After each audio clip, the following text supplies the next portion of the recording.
నిజంగా మనం తెలివిగా మసులుకుంటే ఎటువంటి సమస్యకైనా పరిష్కారం దొరుకుతుంది. ఒక ఊర్లో ఒక కూరగాయల మ్యాన్ ఉన్నాడు. ఆయన దీనంగా కూర్చొని ఉన్నాడు. వాళ్ళ భార్య వచ్చి, ఏంటండి అంత దీనంగా కూర్చున్నారు, ఏమైంది అని అడిగింది. ఏం చేస్తాం, కూరగాయల రేట్లు చూస్తే అగ్గి మండుతున్నాయి, ఎవ్వరూ కొనట్లేదు, ఇలా అయితే మనము ఎలా బతకాలి అని. అప్పుడు వాళ్ళ భార్య ఏమనిందంటే, అలా అంటే ఎలా అండి, మనకు తెలిసిన వ్యాపారం కదా, తెలివిగా అమ్ముకోవాలి అనింది. అలా ఎలా అన్నాడు. సరే, నువ్వు పొద్దున్నుంచి కూరగాయలు అమ్మి అలసిపోయావు కదా, కాసేపు అలా పడుకో, నేను అమ్మి పెడతాను అంది ఆవిడ.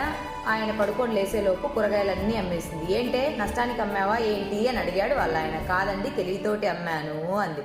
అలా ఎలా అని అడిగాడు. 40 రూపాయలు కేజీ అంటే ఎవ్వరూ కొనరు, 1/4 కిలో 10 అని చెప్పి అమ్మాను, అందరూ ఎవరికి అవసరమైనవన్నీ వాళ్ళు తీసుకెళ్లారు అని చెప్పింది కదా. తెలివితోటి ఏదైనా సాధ్యం.